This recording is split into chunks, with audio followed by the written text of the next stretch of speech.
เมื่อโลกนี้ไม่มีแสงแห่งอาทิตย์จะมืดมิดมองอะไรก็ไม่เห็นคนไม่ยอมฟังธรรมมักรำเค็ญ เพราะไม่เห็นดีชั่วที่ตัวทำขอถวายความนอบน้อมแด่พระรัตนตรัยมีพระพุทธเจ้าเป็นต้นขอถวายความเคารพพระมหาเถระพระเถรานุเถระเจ้าคณะพระสังฆาธิการทั่วโลกมีพระเดชพระคุณพระธรรมเสนาบดีเจ้าคณะภาค7วัดพระธาตุดอยสุเทพเป็นต้นและขอ อำนวยพรแด่ท่านผู้ฟังท่านผู้ชมสาธุชนพุทธบริษัททั้งหลายวันนี้รายการนาวาวังทองภาคบ่ายออกอากาศทางสถานีวิทยุพระพุทธศาสนาแห่งชาติและจริยธรรมวัดพระธาตุดอยสุเทพราชวรวิหารระบบ FM 96 เมกะเฮิรตซ์มีพ่อครูวรรลบนามวงกลมเป็นผู้อำนวยการอาจารย์พระมหาประสิทธิ์ประสาธิโกเป็นหัวหน้าสถานีและอาตมาภาพพระครูปริยัติยานุศาสตร์เป็นผู้บรรยาย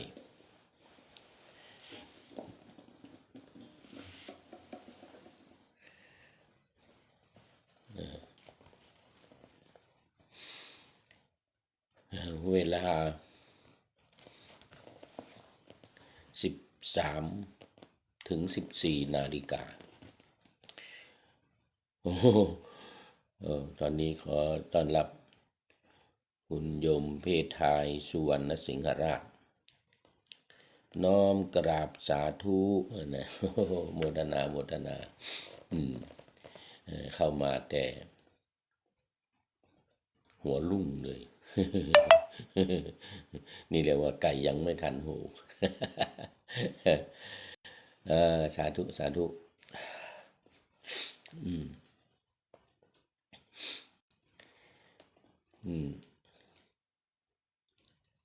และสถานีวิทยุเพื่อการศึกษาพระพุทธศาสนาและวัฒนธรรมวัดฝายหินตำบลสุเทพอำเภอเมืองเชียงใหม่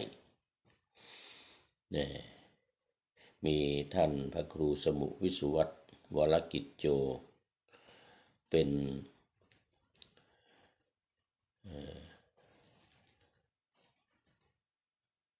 ผู้อำนวยการ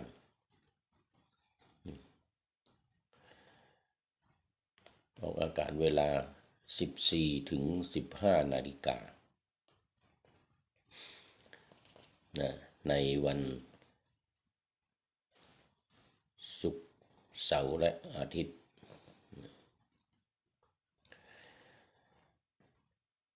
สำหรับวันนี้ก็เหมือนเดิมบันทึกเสียงล่วงหน้ามาจาก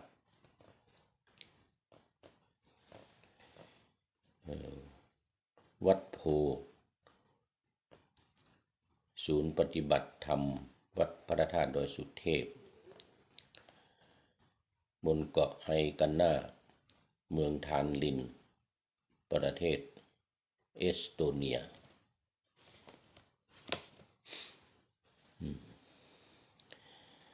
ซึ่งขณะนี้ก็ยังพักพาอาศัยอยู่ที่วัดโพแห่งนี้ซึ่งมีท่านอาจารย์ดร.อันดรูสติตยาโนเป็นเจ้าอาวาส แล้วก็เป็นเจ้าสำนักปฏิบัติธรรมวัดพระธาตุดอยสุเทพไอกันนาเมืองทานลินประเทศเอสโตเนีย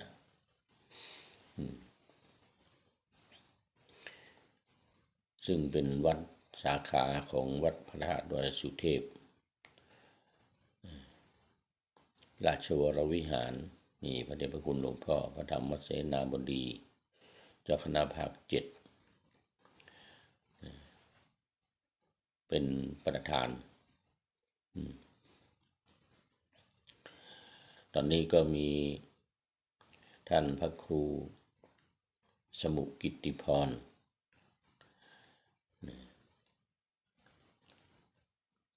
หรือท่านพระครูเอ็มเป็นผู้แทนเป็นตัวแทนของทางวัดมาดำเนินการดูแลต่อจากท่านพระครูขันตยาพร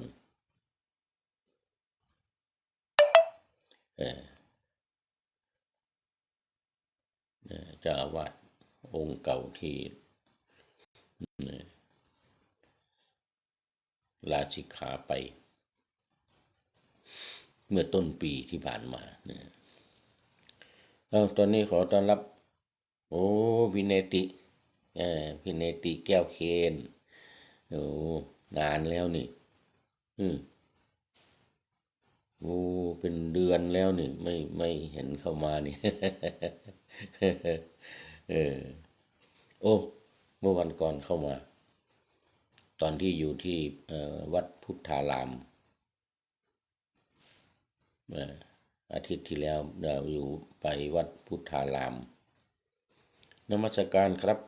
พระอาจารย์นะสาธุสาธุไปวัดพุทธารามเฮลซิงกิที่ประเทศฟินแลนด์เมื่อสัปดาห์ที่แล้ว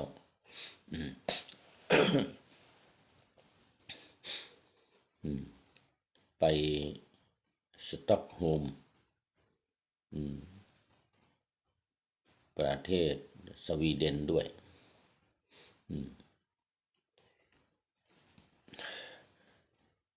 วันนี้คงหนาวเห็นห่มผ้าชุดใหญ่เลย ใช่ใช่หนาวมากเมื่อคืนที่แล้วนี่ก็หนาวมากตั้งแต่กลับมาจากฟินแลนด์เนี่ยหนาวตั้งแต่หนูนี่ฝนก็ตกด้วยตั้งแต่ท่าเรือมาเลย ตั้งแต่ท่าเรือมา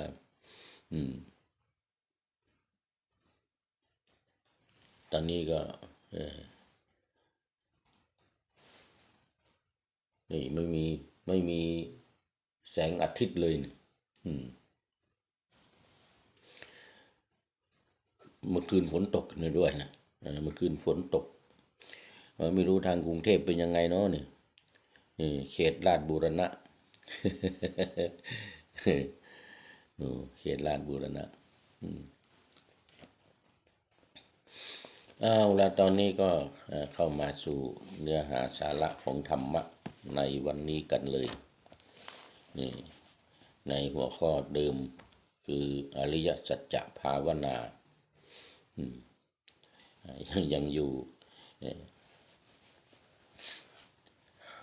ต้นอริยสัจสี่และปฏิจจสมุปบาทว่าด้วยเรื่องอริยสัจสี่และปฏิจจสมุปบาทต้องขอไปถูกฝนมา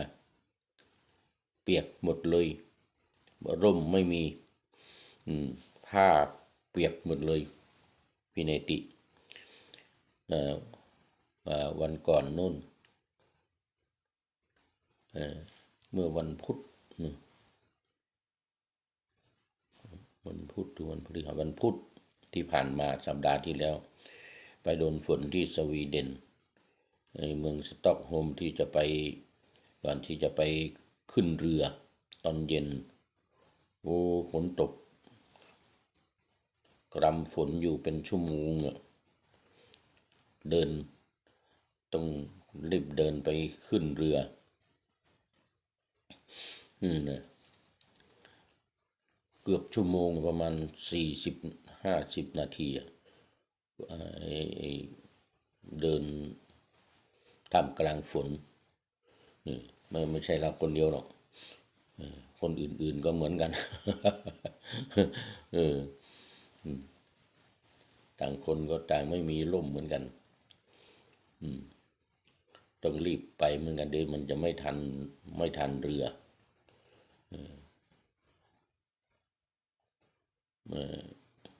แล้วก็อยู่ในเรืออีก16 ชั่วโมงดีว่าในเรือเขามีเครื่องปรับอากาศเปิดเครื่องปรับอากาศเต็มที่เลยหมายเลข 5เลย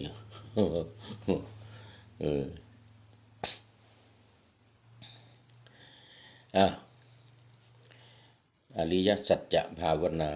เมื่อวันก่อนก็ว่ามาในส่วนของปฏิจจสมุปบาทคืออวิชชาเป็นต้นอวิชชาเป็นต้นวันนี้หัวข้อว่ากุศลกับอกุศลเมื่อวันก่อนมันเป็นอวิชชากับวิชชาแล้วก็กระบวนการปฏิจจสมุปบาทอีก11 ข้อ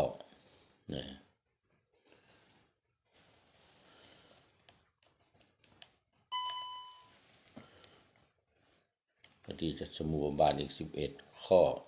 รวมแล้ว12 ข้ออวิชชาปัจจยาสังขาร2สังขาร3วิญญาณวิญญาณเป็นเหตุเกิดนามรูป4นามรูปเป็นเหตุให้เกิดศาลายตนะศาลายตนะ6เป็นเหตุให้เกิดผัสสะผัสสะเป็นเหตุให้เกิดเวทนาเกิดเวทนา8เวทนาเป็นเหตุให้เกิดเดี๋ยวตัณหาก่อนเกิดตัณหา9ตัณหาทำให้เกิดภพ10ชาติทำให้เกิดภพทำให้เกิดชาติแล้วก็11ชาติทำให้เกิดชราและมรณะจากนั้นก็ทุกข์โศกะปริเทวะทุกขโทมนัสอุปาญาตอันนี้ก็ว่าไปเมื่อวันก่อนขอต้อนรับคุณโยมสายสมรมาแล้วจากอุตรดิตถ์วันนี้ FC เข้ามากันคึกคัก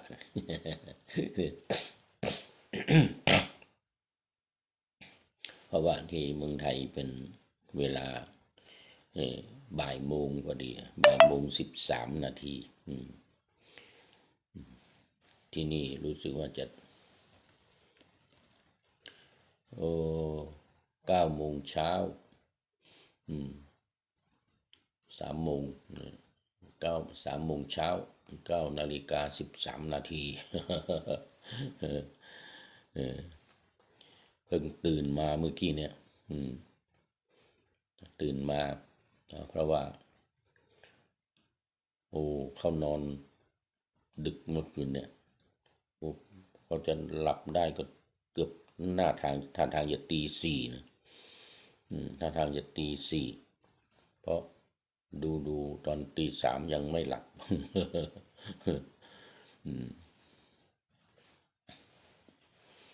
วันนี้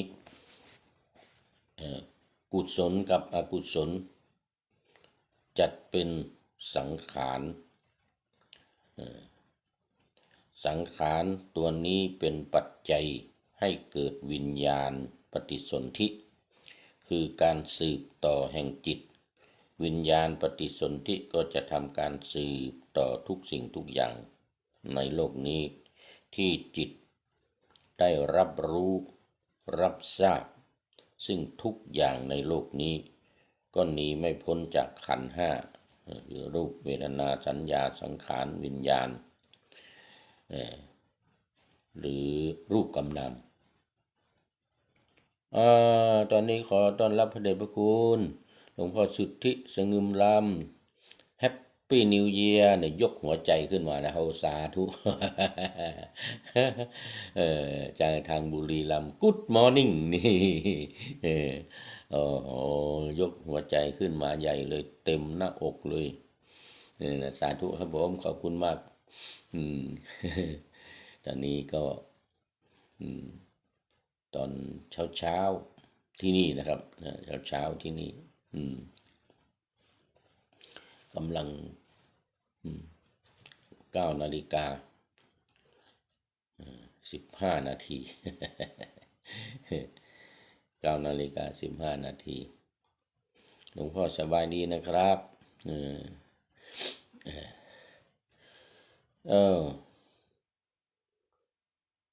ก็คือ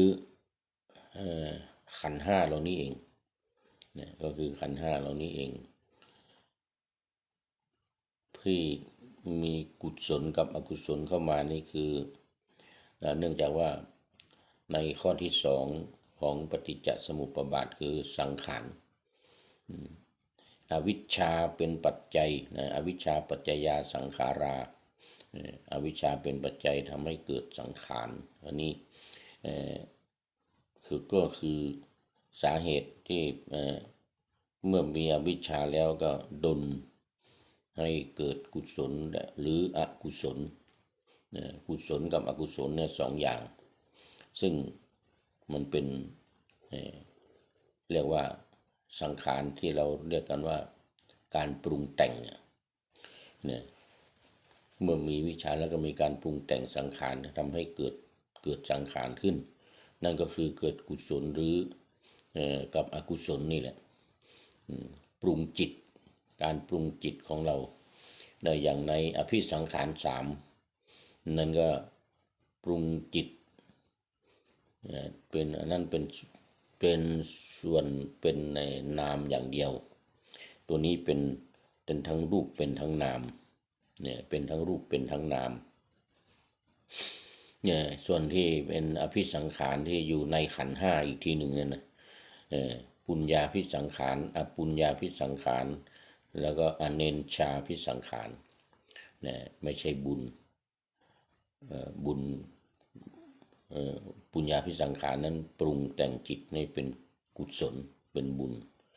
ส่วนอปุญญาภิสังขารก็ปรุงแต่งจิตให้เป็นอบุญคือไม่ใช่บุญคือเป็นอกุศล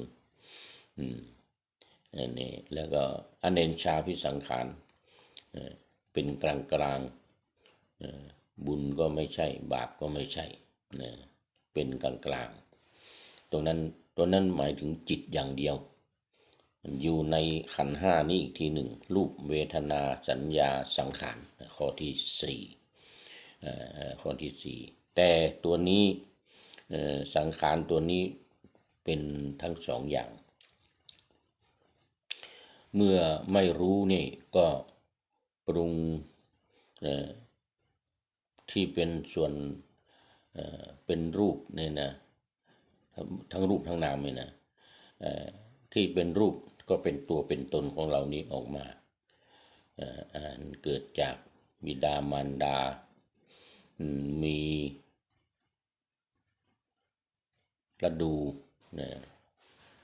มีฤดูหรือมีภาษาอังกฤษว่า mens นะแล้วก็มันจะมีอยู่3อย่างนะมันจะมีอยู่3อย่างนะ1ฤดู1ฤดูนี่แหละแล้วก็2อุณหภูมิอุณหภูมิคือความอุ่นความร้อนความอุ่นความเย็นอุณหภูมิในครรภ์ของมารดาในมดลูกหรือในครรภ์ของมารดา แล้วก็สามวิญญาณคือมีจิตมาปฏิสนธิวิญญาณมาปฏิสนธินี่สามอย่างองค์ประกอบอันนี้องค์ประกอบของสังขารองค์ประกอบของสังขารในส่วนที่เป็นรูปของเรานี่คือมีการเมื่อมีมารดามีฤดูเนี่ยมารดามีฤดูคือมีเมนส์เนี่ยแล้วก็ผสมกับสุกะของคุณพ่อเป็นเกิดเป็นกัลละคือเป็นก้อนขึ้นมาเมื่อเป็นก้อนขึ้นมาแล้วอยู่ในอุณหภูมิที่พอเหมาะพอในครรภ์ของมารดาเนี่ยเสร็จแล้วก็มีวิญญาณเข้ามาปฏิสนธิอันนี้เป็นสาเหตุสำคัญของรูปเนี่ยสาเหตุสำคัญของรูปเราเนี่ยในส่วนที่เป็นรูปและจะอีกสี่คือสัญญาสังขารวิญญาณเอาเวทนาก่อนเวทนาสัญญาสังขารวิญญาณในขันธ์ห้าเนี่ยนะเนี่ยนี่เป็นนามเพราะฉะนั้นสังขารตัวนี้ได้ทั้งคือเป็นทั้งรูปเป็นทั้งนามก็คือเป็นขันธ์ห้ารูปแล้วก็เวทนาสัญญาสังขารวิญญาณนะเพราะว่ามีการประกอบในที่นี้เรียกว่าวิญญาณปฏิสนธิก็คือมีวิญญาณมาจากสวรรค์ก็แล้วกันมาจากสวรรค์ส่วนใหญ่มีส่วนน้อยมากที่ว่าจะมาจากนรกเข้ามาปฏิสนธินี่นะแต่ที่มาจากนรกก็พ้นกรรมแล้วนะพ้นกรรมแล้วพ้นบาปพ้นกรรมแล้วยังไม่ขึ้นไปบนสวรรค์ยังไม่ขึ้นไปบนสวรรค์ก็ปฏิสนธิได้ปฏิสนธิในครรภ์ของมารดาได้นั่นจึงวิญญาณที่มาจากนรกใหม่ๆนี่นะพ้นหมดละพ้นเวรพ้นกรรมหมดละแต่ว่ามันยังมีเศษกรรมเศษเวรเศษกรรมที่ไม่ค่อยจะปกติเท่าไหร่ยังไม่ปกติเท่าไหร่จะให้ดีนี่ต้องขึ้นไปอยู่บนสวรรค์ซะก่อนขึ้นไปอยู่บนสวรรค์สักระยะหนึ่งแล้วก็จุติลงมานี่นี่จะสมบูรณ์จะสมบูรณ์แต่เรื่องเศษกรรมเนี่ยมันก็ยังมีอยู่นะเศษเวรเศษกรรมมันติดอยู่ในใจมันติดอยู่ในจิตในวิญญาณนั่นนะเมื่อมาปฏิสนธิแล้วนี่ก็เราก็จะเห็นว่าคนเราเนี่ยที่คุ้มดีคุ้มร้ายดีบ้างไม่ดีบ้างดีมากดีน้อยอะไรต่างๆที่แตกต่างกันเนี่ยความรู้สึกที่แตกต่างกันเนี่ยมันเป็นเพราะเศษกรรมเก่าที่ตามติดมาแม้ว่าจะขึ้นไปอยู่บนสวรรค์แล้วระยะหนึ่งแล้วประกอบคุณงามความดีแล้วลงมาปฏิสนธินั่นเนี่ยมันยังมีเศษกรรมติดตามมาอยู่เศษกรรมเวรกรรมเนี่ยมันยังติดตามอยู่แม้พระอรหันต์ที่บรรลุแล้วเนี่ยก็ยังต้องสนองกรรมสนองเวรที่ยังเป็นเศษมันอยู่ที่มันหลงเหลืออยู่เนี่ย เหมือนกันพระอรหันต์ทุกรูปมีเวรมีกรรมเศษกรรมติดอยู่เหมือนกันทุกองค์เลยแม้แต่พระพุทธเจ้าก็ยังต้องรับเศษกรรมที่เหลืออยู่ทั้งหมดเหมือนดังที่เราพูดกันบ่อยๆโดยเฉพาะ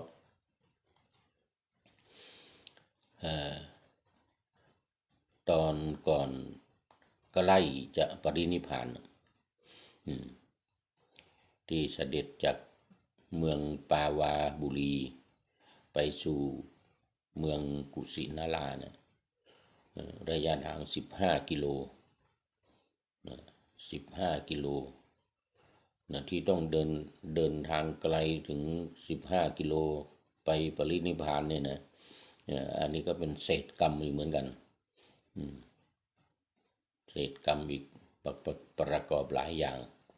ก็ต้องไปฉันภัตตาหารมื้อสุดท้ายที่บ้านของลูกนายช่างทองชื่อจุนทะเนี่ยนะอันนั้นก็จำเป็นต้องไปคู่เวรคู่กรรมกันกับคู่บุญไม่ใช่คู่เวรคู่กรรมคู่บุญนายจุนทะซึ่งเป็นลูกของช่างทองนะจะได้เป็นโสดาบันเนี่ยจะได้เป็นพระโสดาบันต้องเสด็จไปโปรดเป็นคนสุดท้ายแต่สุดท้ายจริงๆคือโน่นนะอันนี้คนถวายอาหารมื้อสุดท้ายสุดท้ายจริงๆคือท่านสุภัททะที่กุสินารานุ่นแต่ว่าคู่บุญกันกับคู่บุญที่จะต้องถวายภัตตาหารมื้อสุดท้ายก็คือลูกชายของช่างทองเนี่ยจุนทะเนี่ยจะได้ฟังธรรมแล้วจะได้บรรลุเป็นโสดาบันต้องไปต้องอยู่ แล้วต้องเสด็จเดินซึ่งสุขภาพตอนนั้นเรียกว่าแย่มากเพราะว่าตอนวันปรินิพพานแล้วก็เดินอีก15 กิโลเนี่ย15 กิโลนี่เราสมัยเดินธุดงค์เดิน12 กิโล13 กิโลเนี่ยนะ10 กิโลขึ้นไปนี่โอ้โหไม่ไหวละ10 กิโลขึ้นไปนะโอ้ต่อวันนี่นะ12 กิโลนี่โอ้โหเต็มที่นะแต่พระพุทธเจ้าต้องเสด็จประทับเดินอีก55 กิโลแล้วร่างกายก็อ่อนเปรี้ยเพลียแรงหมดแล้วเดินมาเสด็จเดินประทับเดินมาหลายวันนะเดินมาหลายวัน2-3 เดือนนะเดินจากเมืองไวสาลีมาถึงเมืองไวสาลีมาถึงกุสินาราเนี่ยระยะทาง160 กว่ากิโลนะ170 กิโล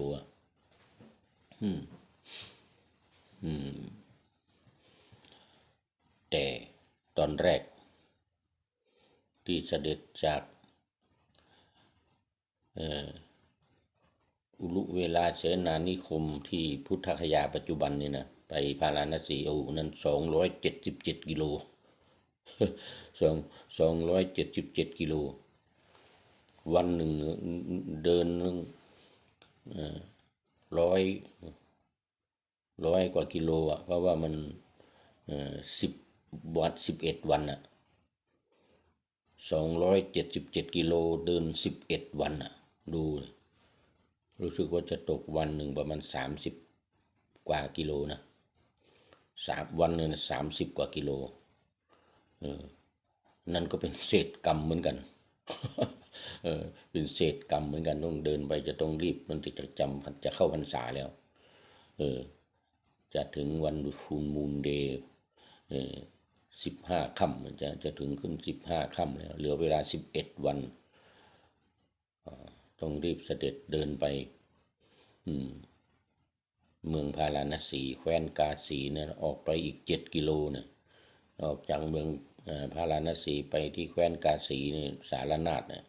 อีก7 กิโลประทับเดินเนี่ยแต่ว่ามันต่างกันตรงที่ว่าตอนนั้นสุขภาพแข็งแรงโอ้สบายเลยเดินสบายสุขภาพแข็งแรงเดินสบายแต่ตอนนี้อ่อนเปรี้ยเพลียแรง15 กิโลนี่ก็ไปพักทีก็เข้าป่าทีเข้าห้องน้ำพักทีก็เข้าป่าทีเพราะว่าเนี่ยเศษกรรมอย่างที่ว่าเนี่ยนะที่ว่าเศษกรรมเนี่ยต้องรับเศษกรรมต้องรับมันจะดื่มน้ำทีหนึ่งก็โอ้โหพระอานนท์ไปทั้ง3 ครั้งน้ำขุ่นโค500เดินอยู่ในน้ำที่ต้นน้ำต้นน้ำที่ไหลมาน่ะมันขุ่นกินไม่ได้ตักไม่ได้ครั้งที่ 3นี้พุทธองค์ก็ตรัสบอกอานนท์บอกว่าไปได้แล้วอานนท์น้ำใสแล้วนะถึงก็มันโคมันผ่านไปหมดแล้วไง500 ตัวพ่อค้าเกวียน500 เล่มโค500 ตัวข้ามน้ำไปมันโอ้ต้องรอจนโคข้ามไปหมดอันนี้ก็เสร็จกรรมเหมือนกันเคยเล่าหลายครั้งแล้ว นี่วิญญาณปฏิสนธิ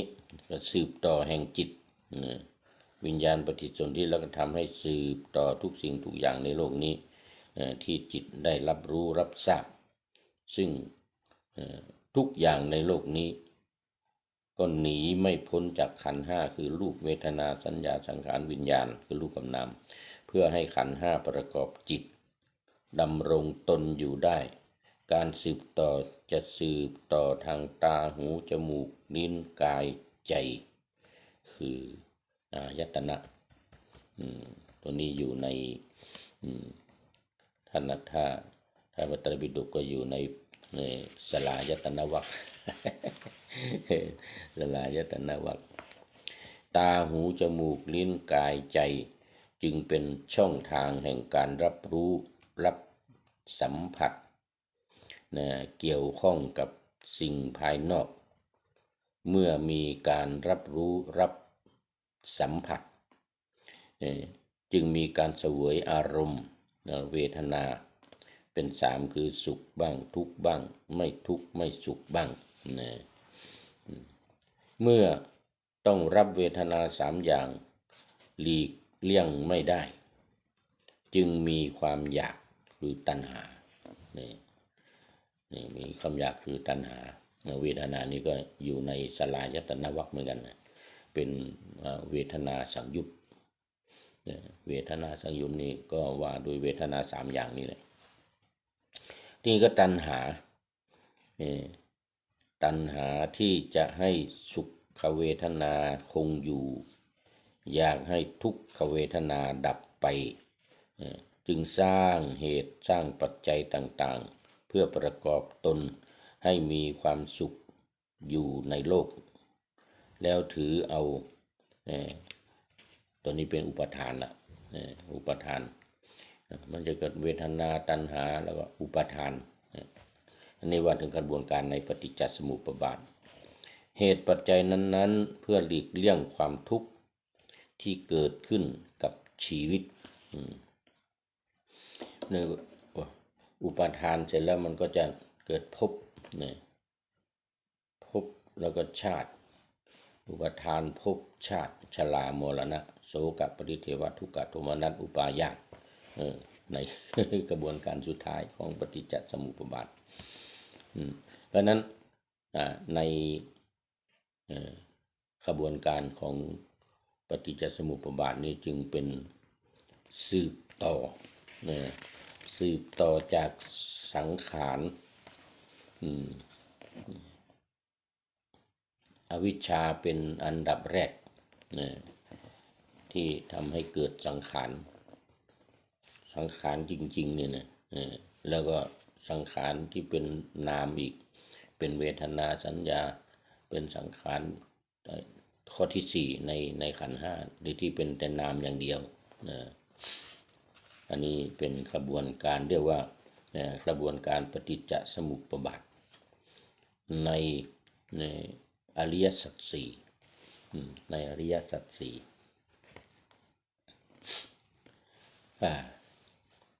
เพราะฉะนั้น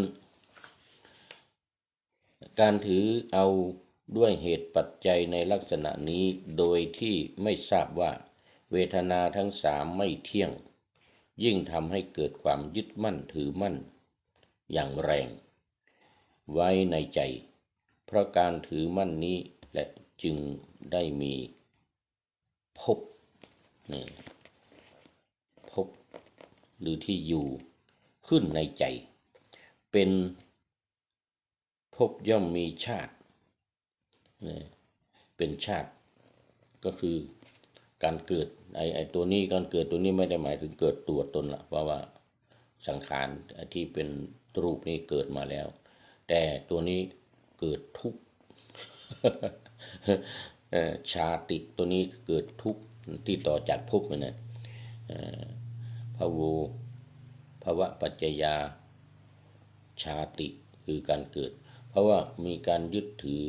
มีอุปทานมีการยึดถือในตัวตนนี้แล้วเสร็จแล้วก็มันเกิดสังขารนี้เกิดชาติเนี่ยหมายถึงว่าเกิดความทุกข์เนี่ยชาติตัวนี้หมายถึงเกิดความทุกข์แล้วก็เกิดอีกอย่างหนึ่งก็คือความทุกข์อย่างไม่มีที่สิ้นสุดเราสังเกตดูว่าชาติเกิดปุ๊บความทุกข์เกิดปุ๊บเนี่ยย้อนหลังไปถึงสังขารจริงๆนี่ก็คือชรามรณะชราคือค่ำคร่าชราลงไปความค่ำคร่าความชราของสังขารที่ผ่านมาแล้วก็ตายเกิดมาแล้วเนี่ยชราแล้วก็ตายมรณะโสกปริเทวทุกขโทมนัสอุปาญาตก็ตามกันมาเป็นพรวน เมื่อมีการเกิดอยู่บ่อยๆแน่นอนว่าย่อมต้องมีแก่อยู่บ่อยๆเจ็บอยู่บ่อยๆตายอยู่บ่อยๆพลัดพรากอยู่บ่อยๆเศร้าโศกอยู่บ่อยๆคร่ำครวญอยู่บ่อยๆรำไรรำพันปริเทวะอยู่บ่อยๆทุกข์คือทุกข์ทางกายอยู่บ่อยๆโทมนัสคือความทุกข์ทางใจก็เกิดขึ้นอีกอยู่บ่อยๆโสกปริเทวะทุกขโทมนัสแล้วก็อุปาญาตคือความเหี่ยวแห้งใจความเสียใจความคับแค้นใจอยู่บ่อยๆเหมือนกันผิดหวังอยู่บ่อยๆนี่ในภาษาบาลีใช้คำว่าปุณัปปุนังปุณัปปุนังคืออีกปุณะแปลว่าอีกปุณัปปุนังไปเรื่อยๆต่อกันไปนี่คือที่มาของทุกนานาประการที่มนุษย์ทุกคนต้องเจออย่างหลีกเลี่ยงไม่ได้การที่เราได้รับทุกข์อยู่อย่างนี้เป็นเพราะเราไม่รู้ความจริงที่เรียกว่าอริยสัจอริยสัจธรรมทั้ง4ประการเนี่ยทุกข์สมุทัยนิโรธมรรค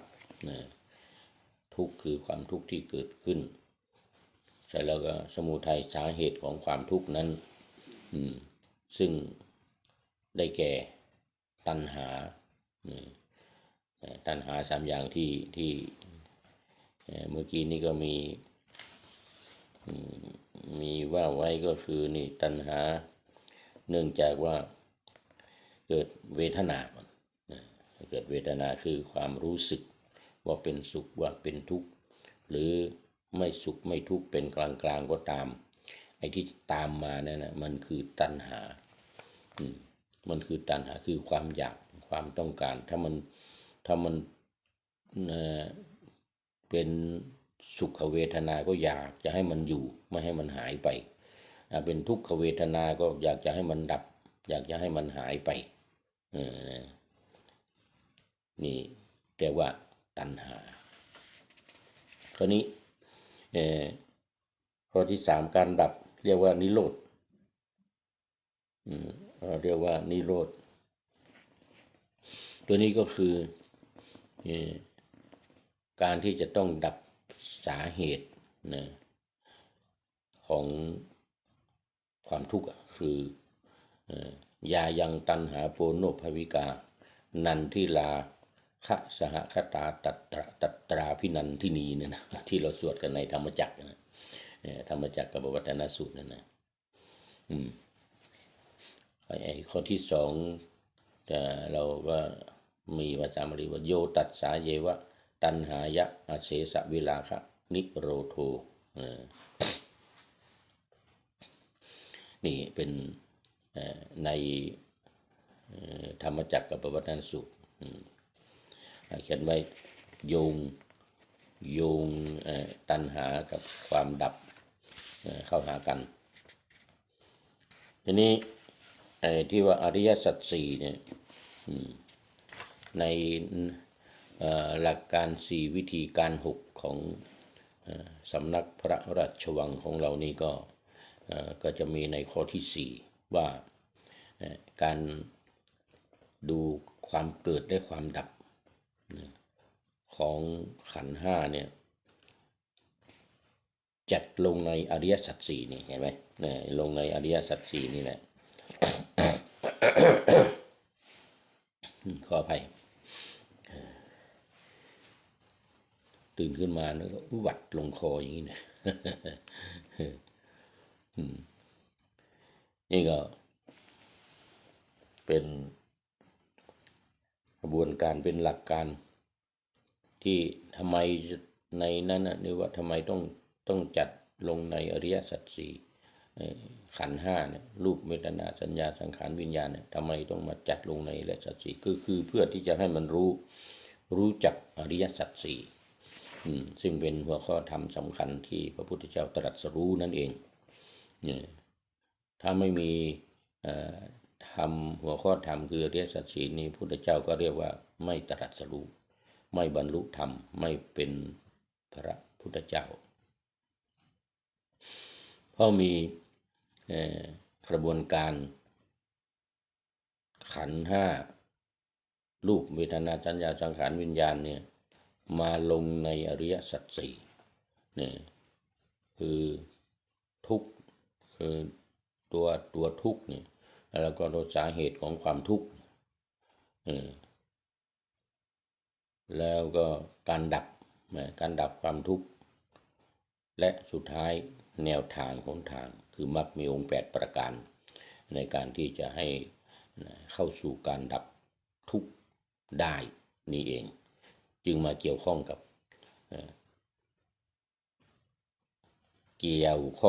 อริยสัจสี่ต้องนำมาลงในอริยสัจสี่ถ้าไม่ลงไม่รู้อริยสัจสี่ไม่ลงเอาขันธ์5มาลงไม่ได้เนี่ยก็ไม่มีทางในการที่จะตรัสรู้ในการที่จะรู้จากทุกข์แล้วก็ดับความทุกข์นั้นได้เป็นกระบวนการในอริยสัจสี่นี้เองที่สำคัญ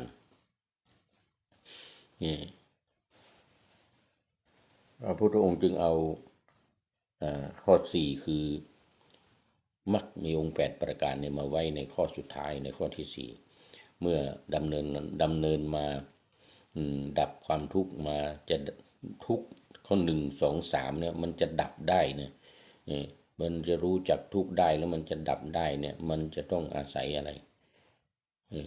มรรคมีองค์8ประการในสัมมาทิฏฐิสัมมาสังกัปปะเนี่ยเป็นส่วนของปัญญาสัมมาวาจาสัมมากัมมันโตสัมมาอาชีวเนี่ย3 4 5 3อย่างเนี่ยเป็นส่วนของศีลแล้วก็สัมมาวายาโมความเพียร4อย่างที่ว่านี่นะบ่อยๆนี่นะแล้วก็สัมมาสมาธิทั้งคณิกะสมาธิอุปจารสมาธิอัปปนาสมาธินี่นะเนี่ยเสร็จแล้วก็สุดท้ายเดี๋ยวก่อนสติก่อนสัมมาสติก่อนที่7อันที่6สัมมาวายามะคือความพยายามความเพียร4อย่างแล้วก็ที่7นี่ก็สัมมาสติก็คือสติปัฏฐาน4เห็นไหมสติปัฏฐาน4กายเวทนาจิตธรรม4อย่างนี้ต้องรู้ให้ได้ถ้าไม่รู้กายเวทนาจิตธรรมที่เรียกว่า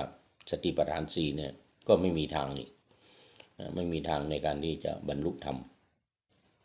ในการที่จะตรัสรู้ตามโครงการของสำนักพระราชวังเนี่ยโครงการปูทางสู่การตื่นรู้ก็คือการตรัสรู้นี่เอง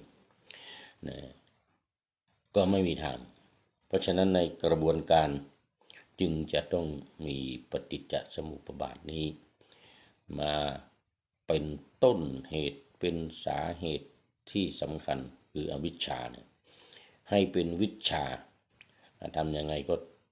ตีขันธ์5นี่ลงในอริยสัจ4อย่างที่ว่าเนี่ยหลักการข้อที่4ของหลักการ4เนี่ยวิธีการ6ก็สุดท้ายเลยความเกิดความดับของขันธ์5ลงในอริยสัจ4นี่ให้ได้ไม่อย่างนั้นไม่สามารถในการที่จะบรรลุธรรม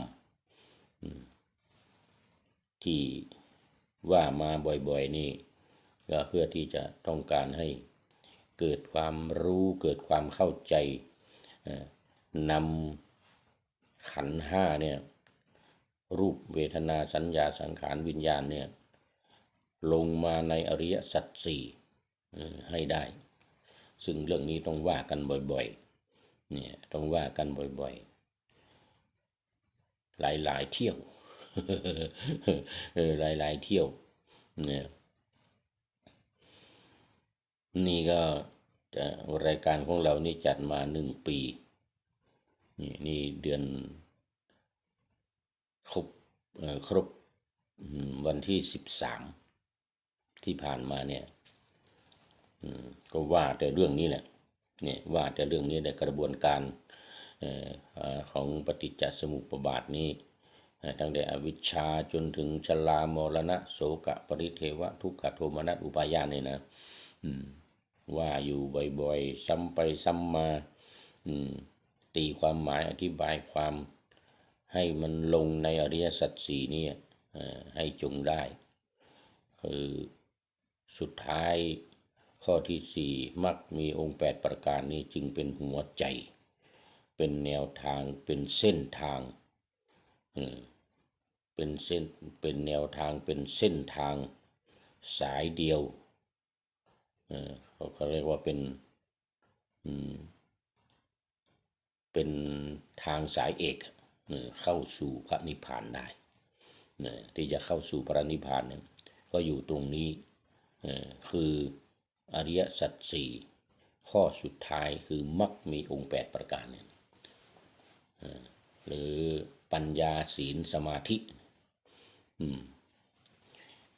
ในไตรสิกขานี่เราศึกษากันเอาศีลขึ้นต้นศีลสมาธิแล้วก็ปัญญาใช่ไหมศีลสมาธิปัญญานี่ตัวนี้แหละที่มันอยู่ในอริยสัจ4นี้ศีลสมาธิปัญญาเพราะว่าในอริยมรรคมีองค์8ประการเนี่ยเอาศีลเอาปัญญาขึ้นก่อนเพราะอะไรเพราะว่าจะต้องทำความเข้าใจจะต้องเกิดความรู้เกิดความเข้าใจ ให้ชัดเจนแจ่มแจ้งก่อนศีลมันจึงจะบริสุทธิ์ศีลจึงจะปฏิบัติศีลได้อย่างถูกต้องสมาธิจึงจะเกิดสมาธิอยู่สุดท้ายเลยข้อ6ข้อ7ข้อ8คือสัมมาวายามะความเพียร4อย่างเนี่ยสัมมาสติข้อที่7สติปัฏฐาน4แล้วก็สัมมาสมาธิข้อที่8มันจึงมาอยู่สุดท้ายไอ้สมาธิเนี่ยเมื่อมันจะเกิดสมาธิได้ไม่จะต้องผ่านศีลมันจะต้องผ่านปัญญามาก่อนต้องมีปัญญาก่อนแล้วก็มีศีลบริสุทธิ์มีปัญญามีความรู้ชัดเจนแจ่มแจ้งกระบวนการปฏิบัติในวิปัสสนาเนี่ยขึ้นต้นจึงเอาขันธ์5ขึ้นต้นขันธ์5ขึ้นแล้วก็ว่าในรายละเอียดอริยสัจสี่สุดท้ายก่อนจะเกิดเป็นปฏิจจสมุปบาท2เป็นอายตนะ12คือภายใน6ภายนอก6ตาหูจมูกลิ้นกายใจกับรูปเสียงกลิ่นรสสัมผัสสิ่งของแล้วก็ธรรมะคือความคิดทางที่เกิดทางใจเพราะนั้นอายตนะ12เป็นหลักประกอบตามมาต่อจากขันธ์ทั้ง5เมื่อมีขันธ์ทั้ง5เนี่ยมันจึงมีอายตนะในกระบวนการของปฏิจจสมุปบาทก็วางอย่างนั้นเหมือนกันคือขันธ์ทั้ง5นี่ก็คือนามรูปนามรูปรูปกับนามอันที่1เป็นอวิชชาใช่ไหมเกิดสังขารสังขารแล้วก็เกิดวิญญาณแล้วก็นามรูปแล้วก็ผัสสะข้อนามรูปนี่มันมีอะไรมันมีเนี่ยอายตนะภายในภายนอกเนี่ยมันจึงเกิดผัสสะกันได้สัมผัสกันได้แล้วก็เกิดเวทนาเกิดถึงเวทนาแล้วก็เกิดตัณหาอุปาทานการยึดกันถือภพชาติชรามรณะโศกปริเทวทุกขโทมนัสอุปายาตนะเห็นไหมมันจะเป็นกระบวนการอยู่อย่างนี้เพราะฉะนั้นอริยสัจ4เนี่ยจึงเป็นปราการเป็นหลักที่สำคัญพระพุทธองค์ตรัสรู้แสดงธรรมจักรกับปวัตตนสูตรที่เป็นหัวใจก็คืออริยสัจ4นี่เองในธรรมจักรกับปวัตตนสูตรเพราะนั้นอริยสัจ4ก็เราก็ต้องทบทวนกันบ่อยๆคือทุกข้อที่1ทุกขะอริยสัจความจริงอันประเสริฐคือความทุกข์2สมุทัยอริยสัจความจริงอันประเสริฐคือสาเหตุของความทุกข์3นิโรธอริยสัจความจริงคือการดับก็คือการดับต้นเหตุที่ท่านพระอัสสชิกล่าวกับท่านพระสารีบุตรตอนเป็นฆราวาสเยธัมมาเหตุปปวาเตสังเหตุงตถาคตโตเพราะว่าวัฏถาคตตรัสว่าเนี่ยชัดเจนเลยทุกสิ่งทุกอย่างเนี่ยมีเหตุเป็นแดนเกิดมันต้องมีเหตุเยธัมมาเหตุปปวานะเหตุนะเป็นเหตุนะเหตุปปวามีเหตุแล้วก็เตสังเหตุงตถาคตโตเตสังเหตุงเนี่ยหมายถึงว่าพระพุทธเจ้าตรัสเหตุของสิ่งต่างๆที่เกิดเหล่านั้นเหตุที่เกิดเป็นสาเหตุที่เกิดสาเหตุต่างๆทีนี้สุดท้ายเยสัญจโยนิโรโธเอวังวาทีมหาสมโน พระมหาสมณะตรัสการดับ เอวังวาทีมหาสมโนมหาสมณะตรัสอย่างนี้เนี่ยก็คือเยสังสาเหตุของสาเหตุเหล่าใดสิ่งเหล่าใดเป็นสาเหตุสิ่งนั้นเตสังเหตุงตถาคตตัดเหตุแห่งธรรมเหล่านั้นและความดับแห่งธรรมเหล่านั้นนี่หัวใจสำคัญเลยในอริยสัจสี่เนี่ยในอริยสัจสี่ทุกสมุทัยนิโรธมรรคนี้อยู่ตรงนี้อะไรมันเป็นเหตุก็มรรคมีองค์8ประการเป็นแนวทางเป็นวิธีปฏิบัติที่จะให้เข้าถึงการดับทุกข์เอาแล้ววันนี้ก็มาต่อขอไปเรื่องที่ต่อจากมันเป็นตอนเช้านี้สิที่ผ่านมาตอนเช้านี้ ขอไปคือพูดถึงเรื่องอวิชชาในอริยสัจภาวนาอวิชชาเสร็จแล้วก็มาวันนี้ก็เริ่มมาสังขารซึ่งมีกุศลและอกุศลปรุงจิตให้เป็นกุศลและเป็นอกุศลมาจนถึงโสกปริเทวทุกขโทมนัสอุปาญาตสุดท้ายเอาแล้ววันนี้เดชพระคุณหลวงพ่อสุทธิสงุมลำก็เป็นท่านสุดท้ายเข้ามาวันนี้เข้าสู่เส้นใจของรายการข้อคิดท้ายรายการวันนี้ก็จากท่านนายพลนเรศจิตรักอีกตามเดิม ในปานาธรรมะเอาไว้แล้วเมื่อโลกนี้ไม่มีแสงแห่งอาทิตย์จะมืดมิดมองอะไรก็ไม่เห็นคนไม่ยอมฟังธรรมมักรำเค็ญเพราะไม่เห็นดีชั่วที่ตัวธรรมมันก็คือสรุปอริยสัจสี่นี่นะสรุปปฏิจจสมุปบาทนี่แหละเริ่มต้นตั้งแต่อวิชชามานี่ก็จะไม่รู้ชั่วไม่รู้ดีถ้าไม่ฟังธรรมถ้าไม่รับฟังนาวาวังทองนี่ ไม่รับฟังโครงการปูทางสู่การตื่นรู้ของสำนักพระราชวังหมดโอกาสไม่มีทาง ในการที่จะได้รู้เนี่ยก็จะลำเค็ญเห็นไหมไม่ยอมฟังธรรมมักจะลำเค็ญก็ตกอยู่ในกองทุกข์ยากโทมนัสอุปาญาตทุนั้น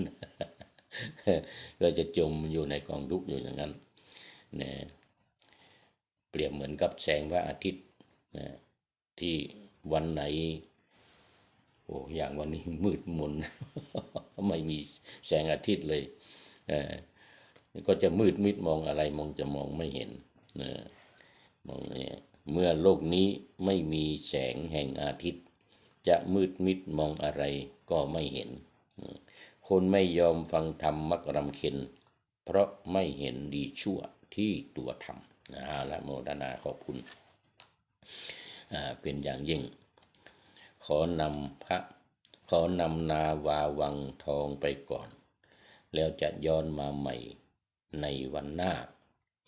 คือวันพุธศุกร์เสาร์อาทิตย์ตามตารางเวลาที่วางอยู่ข้างในเป็นธรรมะจากพระราชวังเป็นนาวาโด่งดังสว่างไสวเป็นทองคำล้ำค่ากว่าสิ่งใดชุบชีวิตจิตใจให้ใสงามขอเชิญท่านทั้งหลายนำไปท่องตามคุณของพระรัตนสามพุทโธเมนาโถธัมโมตามสังโฆเมนาโถยามภาวนาว่าบ่อยๆซ้ำๆจำในจิตจนมันติดในใจไม่หายหน้านอนนั่งยืนเดินจำทุกเวลาตั้งแต่ตื่นขึ้นมาถึงหลับไปเนี่ยขอทุกท่านได้ผลจากปฏิบัติได้กำจัดความทุกข์พบสุขใสพ พลันปลอดโปร่งโล่งสบายทั้งกายใจ อยู่ที่ใดใจสงบพบนิพพานขอเจริญพร